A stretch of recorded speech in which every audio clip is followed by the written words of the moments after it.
Allez salut, c'est Léo, j'espère que vous allez bien. Aujourd'hui on se retrouve pour ma première vidéo. Donc d'abord je vais me présenter, je m'appelle Léo, je suis passionné d'high-tech et je veux partager cette passion avec vous. Et je vais vous partager tout ça par des tests, des unboxings et peut-être des conventions, on verra à l'avenir. Tout simplement.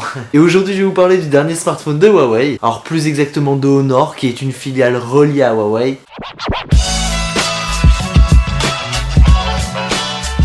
Ce petit dernier possède un écran de 5,15 pouces en Full HD. Il est équipé de la puce mobile Kirin 960 et il est équipé du processeur ARM Cortex A73 et A53 cadencé à 2,4 GHz en 8 cœurs, accompagné de 4 Go de RAM.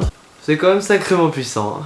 Ce smartphone a une mémoire interne de 64 Go extensible avec une carte mémoire. Il possède un double capteur photo à l'arrière de 20 mégapixels avec un des deux appareils possédant la fonction monochrome comme le P9. Sauf que cette fois c'est pas chez Leica mais c'est quand même pas mal. Ce smartphone a la capacité de filmer en 4K. Ça a l'air vraiment stylé.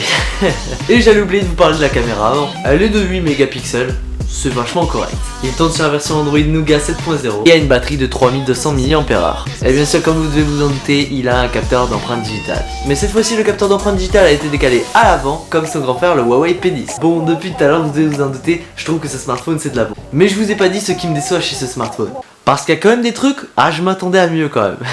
Et oui, je croyais qu'avec l'arrivée du Bluetooth 5.0 cette année sur le Samsung Galaxy S8, Honor allait faire pareil. Et maintenant c'est bien dommage, le Honor 9 est équipé du Bluetooth 4.2. Et ce téléphone n'est pas non plus résistant à l'eau. Et oui, je croyais que cette année, entre 2016 et 2017, c'était l'arrivée des téléphones étanches, mais le Honor 9 hélas n'en est pas équipé. Et cette année, le Honor 9 est un peu plus cher que le Honor 8 à sa sortie, il est à 429 €. Ce qui reste quand même correct pour un smartphone de cette qualité. Bon voilà, cette vidéo se termine ici. Bon voilà, comme vous vous en doutez, j'aurais bien aimé vous tester ce smartphone en vidéo. Ça aurait été quand même super bien comme première vidéo. Peut-être une prochaine fois, j'espère. Et pour cela, je t'invite à liker, à me commenter pour me donner ton avis sur mes vidéos et me donner des conseils pour que je puisse avancer. Et puis bien sûr à t'abonner pour ne rien rater de la suite. Bon, sur ce, je vous dis à la prochaine dans une prochaine vidéo.